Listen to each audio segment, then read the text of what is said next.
Celebrating 125 years of Texas traditions. From its simple start in 1891 to its amazing display, now beloved in San Antonio. It's the yearly spectacle that brings the Alamo City together. This is KSAT12's Battle of Flowers Parade Special, presented by HEB. Oh, the party can start now. We're here. Welcome back. Yeah, we are here now. It's on. Welcome back to Alamo Plaza after a historic Battle of Flowers celebration. I'm Fiona Gorstiza. And I'm Jeff Roper. We are the co-hosts of a little talk show called SA Live. It happens every day at 1 o'clock, and we were preempted today by a huge celebration in downtown San Antonio, and we look forward to being back with you on Monday afternoon at 1. The parade has come to an end, but that doesn't mean that the party is over. In fact, we're just feeling the buzz. We're going to stick with you, going to showcase some of the things and some of the ways that we celebrate San Antonio through Fiesta and what makes our town so special. But let's start where it all began. Here's a look at the roots of Fiesta. You probably don't recognize this guy, but he's Benjamin Harrison, the 23rd President of the United States.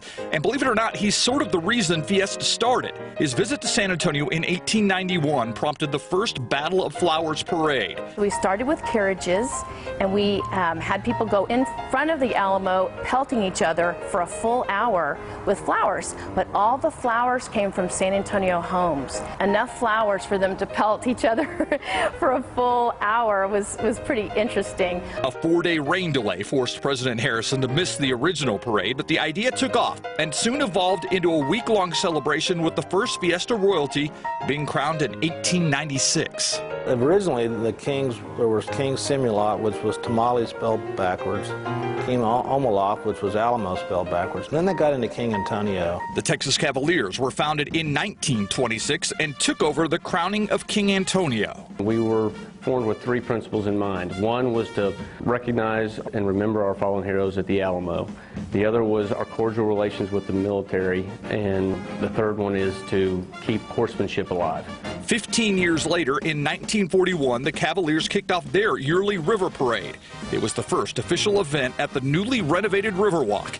The Fiesta Flambeau Parade was founded in 1948 by Reynolds Andrix. It's the largest illuminated night parade in the country, and even in the world, if you look at statistics.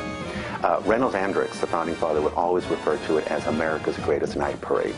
1948, a big year for Fiesta. It also saw the beginning of what we now know as a night in Old San Antonio, or Niosa, in historic La Villita. 68 years later, it's expanded to 4 nights and has long been one of Fiesta's most popular events. Niosa was also the original home to what may be Fiesta's wildest event, Coronation. Well, it started in 1951 by the then director of the San Antonio Little Theater, Joe Salick.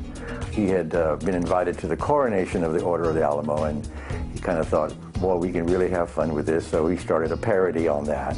The parody proved to be a little too controversial for the Arneson River Theater, but Coronation is now enjoying a successful second life as one of Fiesta's most beloved events.